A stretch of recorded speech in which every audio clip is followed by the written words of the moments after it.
Esse é o Vozes que Ecoam, nosso episódio 4, não é, reverendo? Isso, com uma grande alegria de estarmos hoje com a nossa convidada mais especial que temos. É verdade. Nesse dia de quarto episódio, com Juliana Benício, secretária municipal de Inovação, Ciência e Tecnologia. Seja muito bem-vinda, Juliana. É um prazer e uma honra te receber aqui nesse episódio especial, direto aqui da plataforma urbana digital da Viradouro. Seja muito bem-vinda, minha amiga. Gente, é honra minha estar aqui, que delícia, muito obrigada por esse convite. A gente conversa tanto, né, quando a gente se encontra, mas é muito bom a gente vir para cá e poder contar para as pessoas todos esses assuntos, essas reflexões que a gente tem sobre a nossa vida. Então, é muito bom estar aqui com vocês. É muito fácil, que é reverendo, né? Reverendo. Então, vai ser fácil a gente se encontrar aqui. Mas uma honra estar aqui, que bom. A honra é toda nossa, minha amiga. A gente brincou entre nós que se tudo der errado, a gente abre uma dupla caipira, né? Os reverendos, Daniel, Valente e Rangel. Pronto.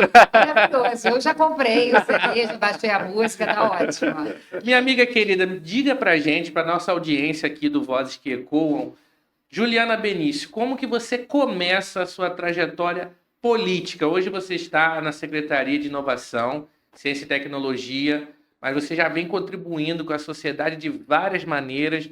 Foi um fenômeno, não é, eleitoral em 2020 aqui na cidade de Niterói, lançando-se pela primeira vez com aquela votação expressiva. Foi assim, pareando com outros players que já tinham testes de urna. E aí, o que te deu para você vir candidata? Como é que foi que você se sentiu compungida a seguir a carreira política? Ai, gente, eu acho que assim, desde que eu me tornei adulta, me tornei um ser político. Quando eu busco fazer mestrado de economia, eu acho que no fundo eu estava me capacitando para refletir melhor o nosso mundo, para entender melhor as nossas questões, entender melhor nossa economia. E aí sempre fui uma pessoa muito atuante na sociedade. Tentei participar de redes de fraternidade, de caridade durante muito tempo, e fui descobrindo que isso, infelizmente, era como enxugar gelo. Então, a gente vai buscando caminhos de tentar se conectar ao outro. Eu acho que a política é um lugar potente de conexão, né? De você sair da sua zona de conforto e se conectar ao outro, seja ele de qualquer classe social, seja maior, menor. Eu costumo dizer que na política eu me apequeno. Às vezes eu estou dentro de uma comunidade com uma mulher absolutamente vulnerável, com muitas demandas, e aquela história pequena minha, porque ela é tão grande, aquela mulher, tão potente. E aí, classe social, a gente separar as pessoas por classe social, às vezes é pouco demais para descrever a trajetória de uma pessoa. Mas aí, em 2020, né, na verdade, em 2017, eu saio do corporativo.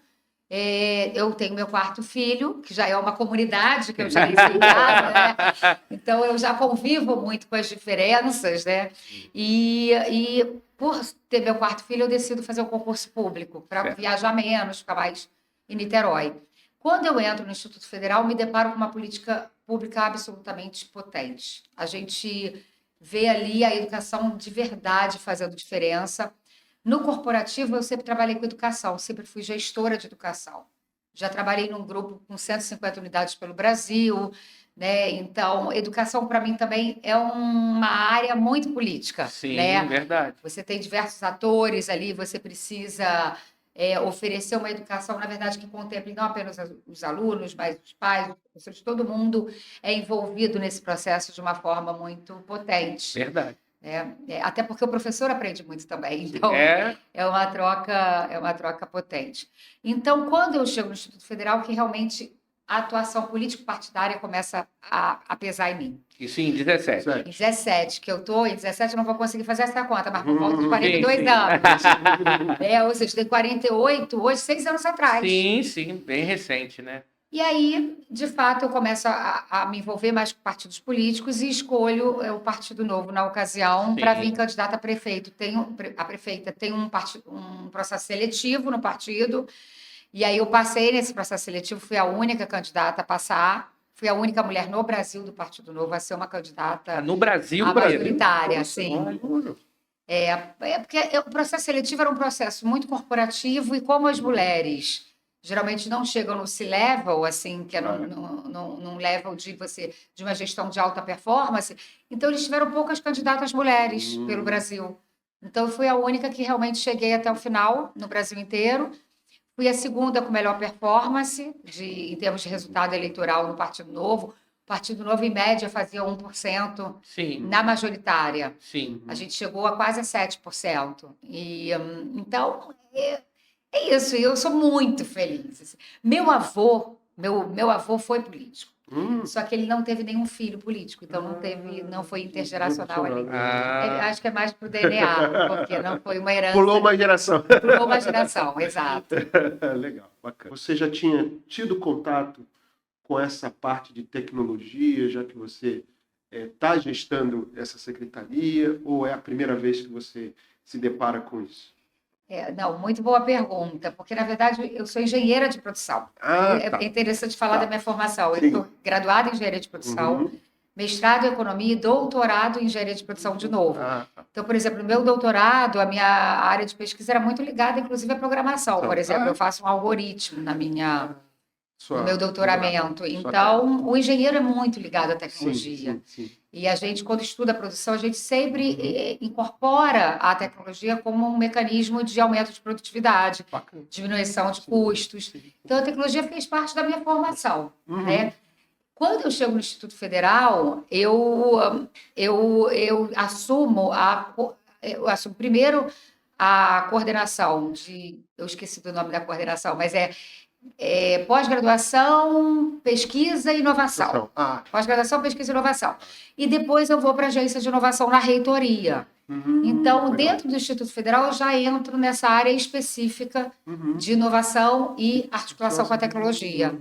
E aí, hoje, eu estou na secretaria. Então, é uma área que, na verdade, é muito transversal ao crescimento e à performance econômica. Sim. Então, o estudo da economia, por exemplo, no meu mestrado, eu cito muito Schumpeter, que é um cara que é nevrálgico para o pensamento da inovação no mundo. Né? E como que a inovação dita a dinâmica econômica.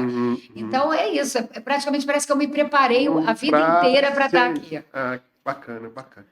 E você, como a secretária, como gestora, você percebe que há uma falta na nossa cidade de incentivo à tecnologia, desde que você sentou nessa cadeira de gestora, ou você acha que a nossa cidade já tem um know-how e só precisa melhorar?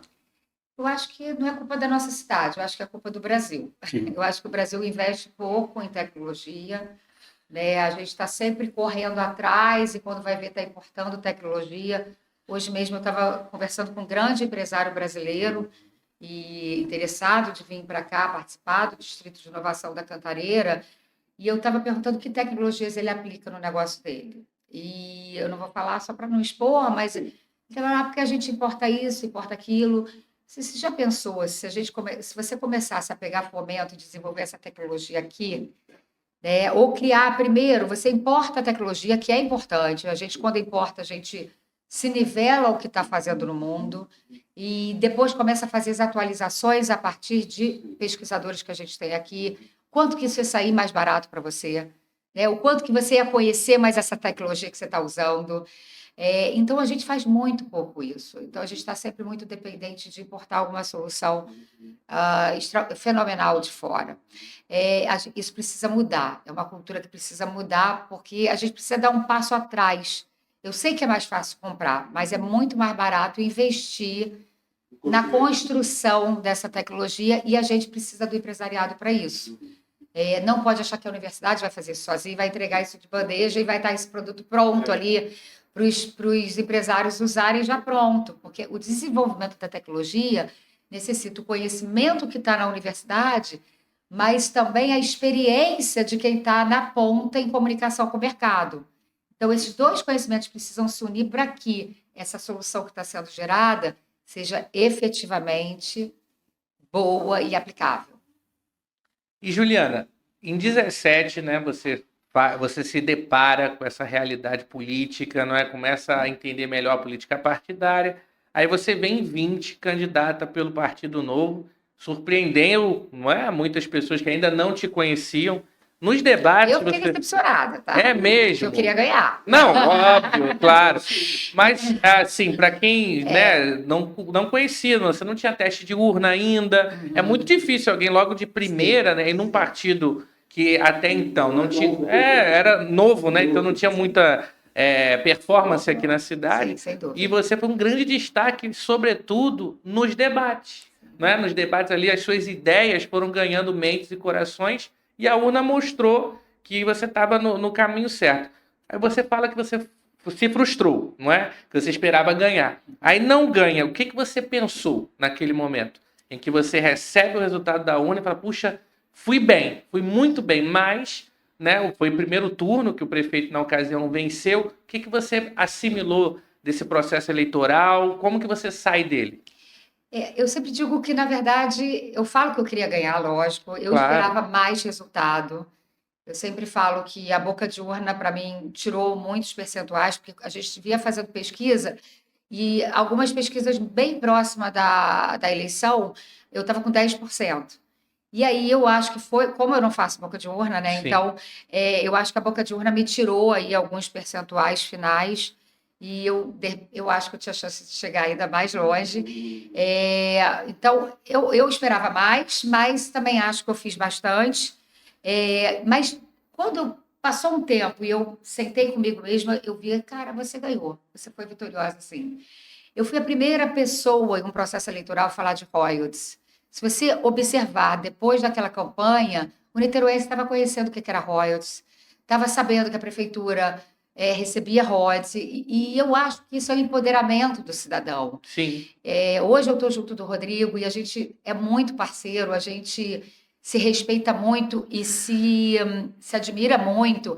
E eu tenho orgulho de ter construído, inclusive, de repente, um novo ciclo melhor, porque quando você tem uma oposição responsável e, de fato, querendo que a cidade cresça, eu acho que todo mundo ganha, Verdade. tanto a situação quanto a oposição. E hoje eu continuo sendo assim, né? Hoje eu acho que eu desenvolvo essa crítica porque eu venho da educação. E eu tenho uma gestão da educação que sempre foi muito autoral. Eu sempre desenvolvi o meu jeito de gerir a educação e sempre foi uma gestão muito próxima do aluno, que mesmo do jeitinho dele, ele me passava o que ele estava sentindo, e muito próxima dos responsáveis. Eu lembro que eu ficava muitos dias, 7 horas da manhã, na entrada da escola, para falar com os pais, para estar recebendo, para estar ouvindo. E isso eu levo para a política, essa escuta sensível.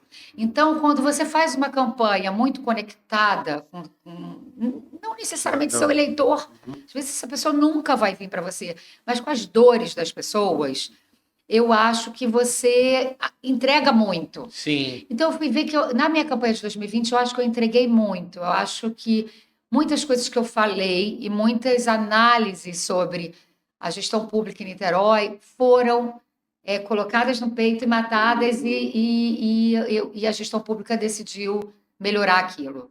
E eu acho que esse é o papel de todo mundo, né? Que está na política, é fazer com que a gente avance. Sim, é Nunca verdade. querer o ruim para o outro perder. Eu acho que se eu participei do processo e ajudei a gestão a ser melhor, eu cumpri meu papel, inclusive como oposição. Excelente. E quando você percebeu que, em vez de ser oposição, você se juntar a essa frente ampla e vir parte do conjunto, né, da coligação do Rodrigo para 2024. 2024. Onde você não, eu acho que eu posso agregar mais estando na campanha do Rodrigo do que fazer oposição ou ser uma candidato à oposição. Foi um processo, sem dúvida, não foi algo que para mim foi Automático. não foi automático, não foi racional. Eu fui deixando meu coração me levar e fazendo muitas escolhas. apesar de ser engenheira e nas minhas gestões eu usar muito de planejamento, na minha vida pessoal eu sigo muito meu coração, né? Principalmente nessas coisas que a gente não domina muito, a gente não sabe o que pode dar. Primeiro, o que aconteceu foi uma grande decepção com o Partido Novo. Eu comecei a ver meus pares enfiados em guerras ideológicas e não estarem tão preocupados efetivamente em discutir problemas. Eles queriam discutir pessoas, queriam discutir esquerda e direita, mas efetivamente os problemas se perderam, né? E aí isso foi me deixando muito decepcionada com aquele caminho que eu tinha escolhido. Aí, quando eu saio do Partido Novo, eu começo a andar bastante, conversar com muitos partidos. E começo a ter um real mapeamento do que é a política do Estado do Rio de Janeiro. E começo a ver o quanto que o Rodrigo ele conseguia, no projeto político dele, ainda se blindar de muita coisa ruim que acontece no Estado do Rio de Janeiro. Né? Então, isso foi me aproximando e me dando um processo de aumento de respeito. Eu nunca desrespeitei um adversário, nunca. Para mim, adversário me faz ser melhor. Então, nunca o desrespeitei, mas sempre foi me dando mais respeito ainda. Sim, sim. E aí chegou um momento que eu percebi que o Cidadania era um caminho e para estar no Cidadania, a Cidadania era um partido de base. E aí eu falei, então vamos lá, vamos ver as opções que a gente tem. A gente tem do lado uma extrema-direita que é isso, é ideologia pura, não está discutindo o Brasil, está nos separando. E é importante pontuar isso também, quando eu falo que é o processo. Sim. Eu tenho que ser fiel um pouquinho aqui de contar para vocês esse processo. Eu tive muita dificuldade de me encontrar nesse mundo polarizado. Né? Eu vinha de 15 anos em sala de aula dando aula de economia, onde tinha muitas críticas ao governo Lula, ao governo Dilma, principalmente, e ali eu via como que existia uma dificuldade de dialogar com a extrema esquerda, tudo que eu queria debater, pessoal, para o Brasil crescer, eu nem faço política partidária, eu sou professora de macro, né? Então, mas eu via dificuldade com o debate. E, por outro lado, eu enxerguei a mesma coisa também com a extrema-direita. E era tudo que eu não sou. Tudo que eu não sou, não consigo. Eu costumo falar hoje em dia, gente, desculpa, mas meu projeto de país hoje é muito maior do que a esquerda e a direita estão entregando. Sim. Então, assim, eu não vou entrar em caixa nenhuma, porque eu vou me diminuir. Sim. Então, eu acho que foi todo esse processo de me descobrir no mundo, de me achar estrangeira, do Rodrigo me acolher, do Rodrigo me apoiar, com o Conte Bittencourt também no Cidadania, que ajudou muito a construir essa, eu diria que hoje a gente chama de amizade, mas que inicialmente foi um encontro de respeito, um encontro político, e eu estou muito feliz, porque o Rodrigo é um cara que me apoiou em todo o processo de gestão, sabe? O Rodrigo nunca chegou para mim e falou assim, eu não quero isso por aqui, eu não acredito no que você está falando, e ele sempre falou assim, se você acha que esse é o caminho, vamos nessa, pode apostar. Então, ele confiou muito nas minhas escolhas e eu sou muito grata por isso. Bacana. Muito legal. Aí você vem, faz parte, né, do governo de Frente Ampla em 24. Eu achei muito interessante você comentar a dificuldade de se posicionar num país polarizado. E que Niterói também refletiu isso. Não é? Aqui em Niterói a gente também viu um crescimento muito grande da... E fui muito atacada. Eu testemunhei assim. alguns casos. Gente, eu sou mãe de 4 filhos. Para mim é muito difícil receber esses ataques. Sim, claro. Eu tive que processar uma pessoa por conta dos ataques que ela me fazia. Às vezes eu tinha medo de sair na rua, estava sempre sozinha quando eu ia nos eventos de campanha. Porque realmente a gente vê que tem certas pessoas que se tornam insanas. Sim. Eu tive uma prima da minha família que fez um perfil fake para me atacar nas redes. Olha isso. E com os ataques mais chus, o tanto de insanidade. Então, nesse contexto, eu me senti muito estrangeira. E foi o grupo do Rodrigo que me acolheu. E me acolheu com um sorrisão, sabe? Todos sempre muito generosos comigo. Então, eu só tenho a agradecer, porque era um mundo que estava me expurgando. Sim, sim. E quando eu chego na campanha do Rodrigo, eu me senti muito acolhida. E o interessante, Ju, é que você não desistiu da política, não é? Porque muitos... Tentei, tá? É mesmo? O que falou mais alto aí? Aí é o coração, porque a razão me dizia o tempo todo para sair fora. Sim. Aquela menina ali que está ali assistindo a gente, a Márcia, ela trabalha comigo como Um beijão voluntária. para Márcia. Marçoca, a minha Marçoca. Marçoca era voluntária comigo no Novo. No Novo a Sim, gente trabalha muito com com voluntário, voluntariado, né? porque a gente não usava fundo Partidário, partidário. sim. Então, era as pessoas chegarem para ajudar mesmo, como numa obra de igreja mesmo. Assim, trabalhando com esse voluntariado, e aí acabou a campanha, e esse radicalismo todo, esses ataques. E eu não encontrava um partido. Por exemplo, ia num partido, era um líder religioso que já tinha sido preso. E Sim. em outro partido, era um líder de Belford Roxo, com relações muito esquisitas, né?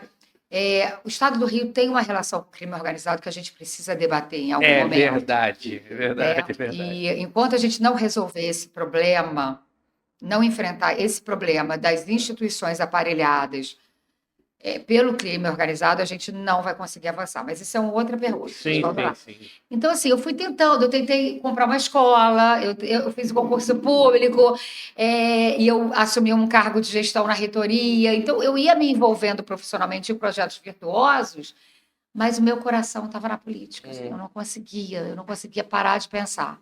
Era como se fosse o que eu nasci para fazer. É um chamado, né? É um chamado mesmo, é um chamado mesmo, porque realmente a gente tem que enfrentar muita coisa. Eu lembro da minha mãe, assim, muito envergonhada de eu estar na política, minha mãe tinha muita vergonha.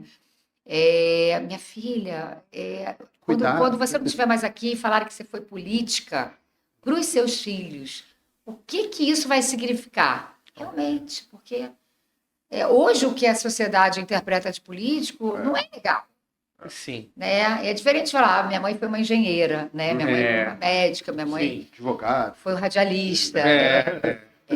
Ou então minha mãe foi uma enfermeira, enfim, tantas profissões lindas que servem muito à sociedade.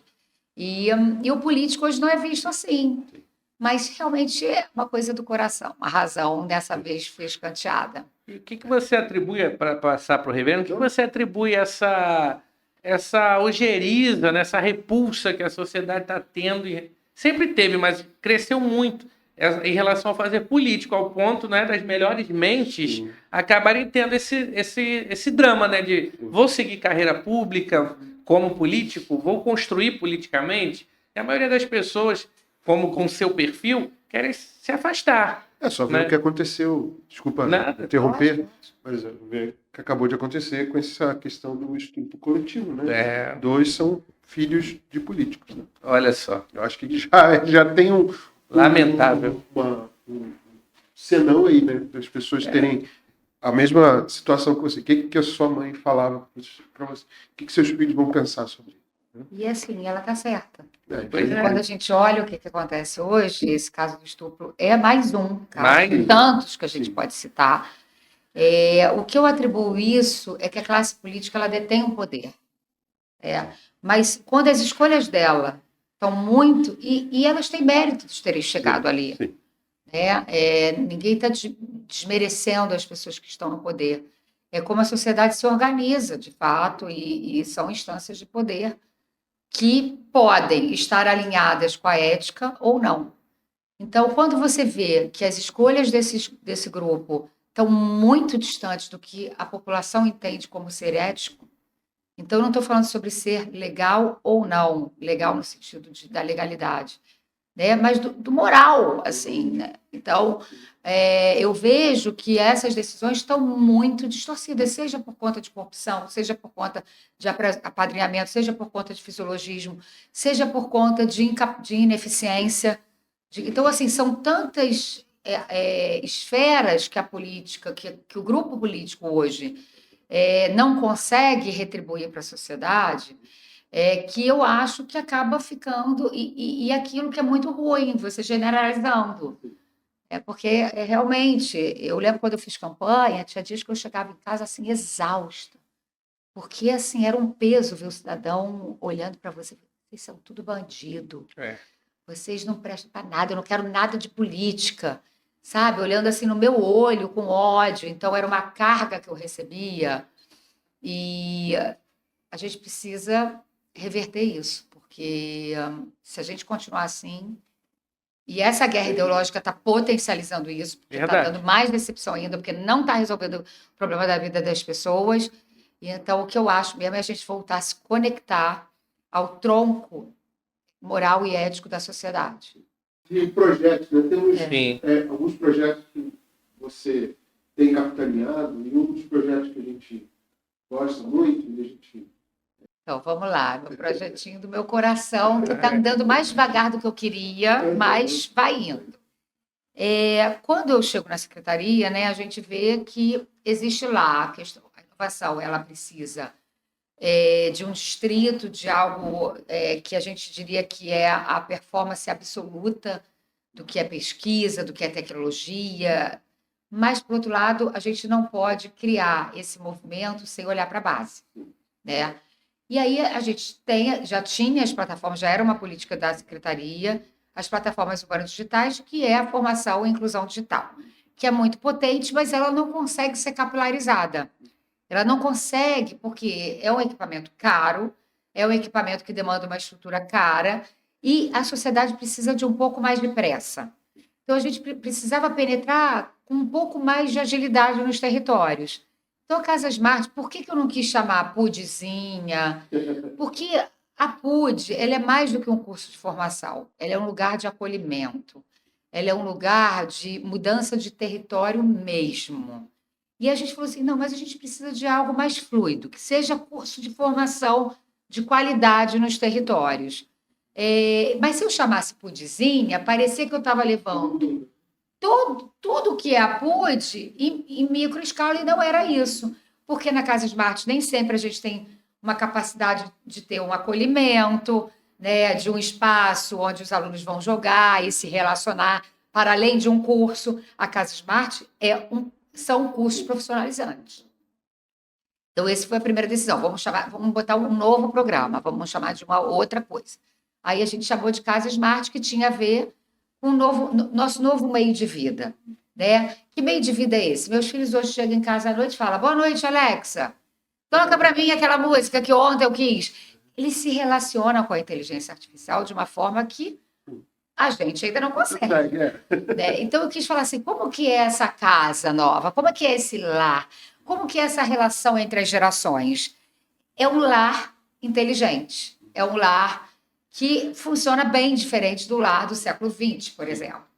Então, o nome Casa Smart tem a ver com isso. Então, são cursos que têm a ver com automação residencial. Então, começa pela eletricidade, mas depois, no mais avançado, vai chegar em automação residencial. Muito bom. Ou operação de computador. Então, são todos cursos que formam para uma sociedade de lares assim, de lares conectados mediados pela tecnologia, né? E aí depois vem a parte pedagógica, que é a minha pegada. Minha pegada é o que eu vejo, que eu sei fazer isso. É uma coisa que eu sei fazer. Que é pensar o seguinte, poxa, eu posso ter um programa que em cada território eu tenha lá uma coordenação, um grupo de professores, e eu sei que isso não ia dar certo. É como funcionou o Telecentro há um tempo atrás, e foi uma política que não conseguiu se manter. Porque quando você fica muito descentralizado, o corpo pedagógico, a linha pedagógica se perde. Então, eu achava importante ter um parceiro que conectasse o pedagógico de todas as unidades. E foi aí que a gente busca a Firjan, né? O diploma da Firjan, na hora eles quiseram entrar com a gente. Então, a parte pedagógica é toda feita pela Firjan. E aí é uma forma da gente conectar a qualidade pedagógica em todos os territórios. Apesar de cada território ter sua cara, né, ter sua liderança, é muito importante a parceria com a liderança local, mas a parte pedagógica, a parte do peso do diploma, o quanto que o aluno sai de lá com conhecimento, a gente chancela com a parceria com a Firjan. E por que, Ju, nesse desenvolvimento da Casa Smart, por que vocês pensaram nos territórios de comunidade, nos territórios de periferia? Por que vocês tiveram a prioridade em colocar as Casas Smart nesses locais? Porque justamente onde tem pessoas que precisam de oportunidade, estão sedentas de oportunidade, e eu sei que eles são capazes de, assimilando esses conhecimentos, deles mudarem a rota da vida deles. Então, eu sei que ali as pessoas vão receber esses cursos de coração muito aberto e realmente fazerem alguma coisa para mudar as suas vidas. Elas estão precisando disso. É verdade. Né? Hoje, os territórios mais vulneráveis precisam de oportunidade. E é onde o poder público tem que agir. Mas está sendo muito bonito também ver gente de Caraí, de Santa Rosa, vindo para as PUDs fazerem Sim, curso. sim. E isso é lindo. Sim. É a sociedade se encontrando em qualquer território que seja. Você tem lá, sei lá, a Fonseca indo para a Praia de Caraí, mas você tem também um morador de Caraí indo para Santa Bárbara fazer curso. Então é isso, a sociedade se movendo pelo território e tomando conta dela, porque o território é de todos, é público. Então, sobre a escolha desse território, eu acho que ele era muito natural, de acordo com o que a gente fala que seja a inclusão digital. O que é incluir para a indústria 4.0, para a tecnologia 4.0. E aí eu estou muito satisfeita. Agora, tinha alguns desafios também. E aí, se dá tempo de eu falar? Dá sim. Os desafios é porque a gente percebeu que esses territórios também, eles estão muito decepcionados também com a política. Então, o que eles estão acostumados? Uma aula de jiu-jitsu que começa lá em janeiro, a eleição é outubro, e novembro já não tem mais a aula. Acabou. Né? Então, assim, aí eles falam, vamos escrever para dar papo para político, e depois em outubro vai acabar tudo. Aí também, é aquele curso que o professor falta, que o professor não vai. Então, para a gente, a parceria local está sendo muito fundamental, porque é a parceria que tem reputação de verdade no território, para mostrar que aquilo efetivamente é uma política diferenciada, que não tem cunho eleitoral ali, nenhum. Né? Então, aonde eu tenho casa smart, eu falo para as lideranças, eu não quero voto aí, não quero, não pense em voto. Você não precisa me devolver voto. Aqui é lugar de formação, né? E aí, e essa liderança ter capacidade de convencer que aquela política é uma política da Firjan. O convênio com a Firjan tem 3 anos, não vai embora em novembro, ou seja, o convênio já está assinado por 3 anos. Então, independente de qualquer coisa, você vai continuar tendo esses cursos, é só ter aluno. A gente só vai sair desse território se não tiver aluno. Sim. Mas enquanto tiver demanda no território, a gente vai estar aí. O professor chega na hora, o professor não falta. E, pelo contrário, as turmas que a gente formou, assim, os professores viram amigos, viram lideranças, viram pessoas muito engajadas na comunidade. Então, está lindo de se ver essa sinergia entre realmente o ensino de qualidade com a comunidade. É verdade. Foi maravilhoso. Não, foi uma Não, foi no Morro da Penha. Morro da Penha, e uma choradeira, assim, a coisa mais linda, sabe? A coisa mais linda. Pessoas que estavam em depressão, pessoas que estavam em depressão saíram da cama, acreditaram, e o professor teve que lutar, porque no início das aulas essa pessoa queria largar. O professor bateu na casa dela, ligou.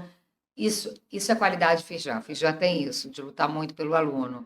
Eu tive um deficiente visual que quer ser youtuber. Olha! Imagina, né? Um deficiente visual querer atuar no YouTube, um lugar que é totalmente visual. Sim. Então, o que a gente está falando? A gente está abrindo o mundo para essas pessoas. Sim. Porque é educação de qualidade. A gente aprendeu no Morro da Penha que a liderança é a coisa mais importante. Então, muita responsabilidade em cima mas vai dar suas costas. Já deu certo. Já deu certo.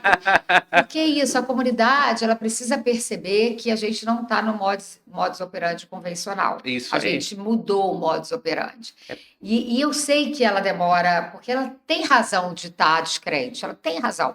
Então, a gente dá essa chance para ela, mas a liderança é fundamental para dialogar isso com a comunidade. Então, estou muito feliz, Dani. A gente vai estar lá, vamos estar honrando mais uma unidade que a gente está abrindo. Muito legal quando eu abri as inscrições, quanta gente falando. Olha, eu estou amando ver esse político. Gente que nem do Morro da Penha, nem do Morro do Estado, sim, mas feliz de ver essa política crescendo. Sim, sim. Então, eu acho que é isso. A gente vai ter uma grande dor de cabeça, que é o excesso de inscritos e a falta de vaga. Mas é uma dor de cabeça boa. Muito. É muito legal a Firjan, que eu falo assim, quando o projeto é bom, você só chama gente boa. É verdade. É uma coisa de atração. Atrai, Então, assim, a Firjan, quando a gente recebeu, a gente teve deficiente visual e teve um deficiente auditivo. Quando a gente contou para eles que a gente tinha 2 alunos inscritos com diferentes deficiências, eles, que legal, vai dar certo, maravilhoso isso. Então, assim, você vê que ele está na mesma vibração que a gente. A gente está lutando pelas pessoas, né? E o Morro do Estado vai ser igual. A gente vai ter cases ali de mostrar o que é lutar pelo outro de verdade. Sim. E é uma rede complexa, é uma rede que não é só Juliana, não é só Firjan, não é só Daniel, não é só a minha equipe, que minha equipe também é extraordinária, é o encontro disso tudo. E mostrar quanto que a gente vai fazer a diferença na vida das pessoas. Então, estou muito, muito feliz. E é um desafio. E aí a fila, é isso que eu ia chegar. Aí a Firjan também é assim, tá lotado, a gente abre outra. Porque eles estão tão interessados, porque eles estavam sofrendo muito. Porque a Firjan tem excelentes laboratórios, excelentes salas de aula, eles são muito bem equipados, mas eles ninguém estavam... vai, né? Porque tá caro, inclusive a passagem. Né? Então, eles estão vendo que ficar o pé no território está mudando tudo sobre a qualidade da formação deles. Sim. Então, olha que extraordinário. A gente aprendendo com a Firjan aprendendo com a gente aprendendo com a comunidade aprendendo com a gente. E é assim, né? É assim que a gente segue, e é assim que é uma sociedade virtuosa. Porque, infelizmente, não é? A gente naturalizou a comunidade, né, os territórios de favela serem considerados paisagens à parte da cidade, não é? Como se fossem territórios próprios, autônomos, como se não fizessem parte da cidade como um todo, não é? O problema é, eu não acho nem que é um território à parte. O problema que eu acho é a forma que um território enxerga outro. Sim. O asfalto enxerga a comunidade como um território eleitoral. Sim. E a comunidade enxerga o asfalto como algo inatingível, que não é. Verdade. Ela precisa enxergar que o próximo passo dela é encontrar a dignidade mais plena num território que, de repente, não vai ter problema de desabamento, ou que vai ter escola pública mais de qualidade, mais próxima. Então, é como se a gente tivesse que aproximar mais. Então, quando a gente enxerga a comunidade apenas como um reduto eleitoral, isso é o início desse distanciamento. É verdade. Então, a gente precisa quebrar um pouco esse ciclo.